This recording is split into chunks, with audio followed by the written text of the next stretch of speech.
मुस्लिम league नून पंजाब के सदर राना सनाउल्लाह हमारे साथ हैं। राना सनाउल्लाह साहब, मुस्लिम लीग नून खुसूसी इजलास बुलाएगी, अवामी राब्ता मुहिम शुरू करेगी और कुछ बजट मुतालबात सामने आए हैं। क्या हुकूमत मुखालिफ तहरीक का इरादा तर्क कर दिया गया?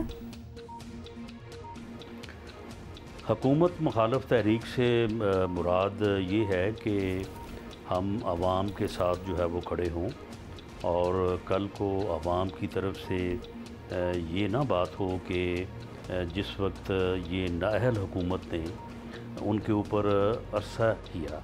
इस वक्त आप देखें कि डॉलर जो है वो 150, 150 को क्रॉस कर गया है।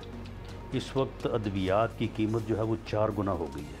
पेट्रोलियम की कीमत आप देखें कि कहाँ तक चले गई है। इसके अलावा आम ज़रूरत की चीज़ें जो हैं उनमें से कोई चीज़ ऐसी नहीं है जिसकी कीमत जो है 2 से 3 गुना जो है वो नहीं बढ़ गई। एक आम आदमी जिसकी इनकम जो है वो 15 से 20 हज़ार है, वो आदमी ना बिल अदा कर सकता है, ना वो 2 वक्त की रोटी पूरी कर सकता है।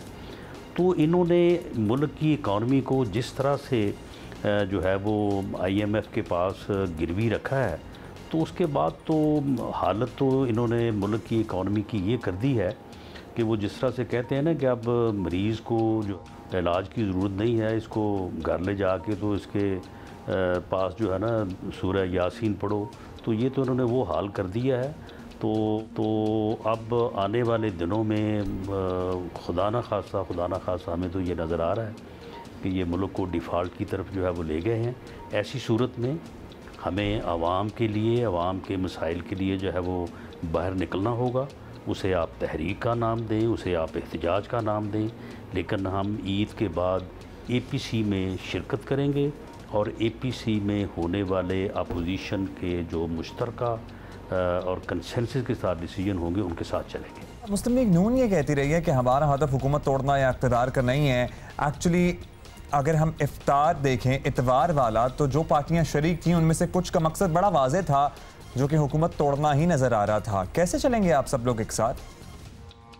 इस हुकूमत को तोड़ना के इस मुल्क को बचाने की इस वक्त जो है वो पार्टियों को फ़िक्र है। जो पार्टियाँ ये कहती हैं कि ये हुकूमत जो है ये ख़त्म हो, तो उसकी वजह सिर्फ ये है कि इस वक्त इस मुल्क के मसाइल का हल सिर्फ ये है कि तमाम लोग, वो अपोजिशन है, वो हुकूमत है, वो दूसरे तबके हैं, सब सर जोड़ के बैठें और ये जो एमरजेंसी की तरफ, जो डिफ़ॉल्ट की तरफ मुल्क बढ़ रहा है, इसको रोकें।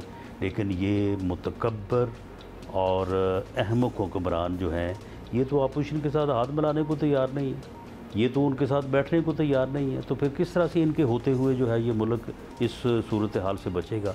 तो उसके पेश नज़र जो है वो लोगों का ये ख्याल है कि ये हुकूमत जो है इसका जाना ही इस मुल्क की जो है वो मसाइल का हल है या इस मुल्क की बचत है। अच्छा, बातें अनक्लियर सी हैं। मुस्लिम लीग नून मज़ाहमती और अवामी एजेंडे पर चलने की तरफ बढ़ तो रही है, लेकिन दूसरी तरफ फिर मियाँ नवाज शरीफ की ज़मानत की कोशिश भी शुरू हो गई है। तो इस तरह आपका बयानिया कुछ गैर वाज़ेह सा नहीं हो जाता? देखिए, हमें गलत सज़ा दी गई है और जो है वो हमें जो है वो इंतकाम का निशाना बनाया गया है। वो एहतसाब जो है वो कोई सही एहतसाब नहीं था। तो ज़मानत जो है वो हमारा कानूनी और आइनी हक़ है और वो हम इस्लामाबाद हाई कोर्ट से या सुप्रीम कोर्ट से तलब कर रहे हैं।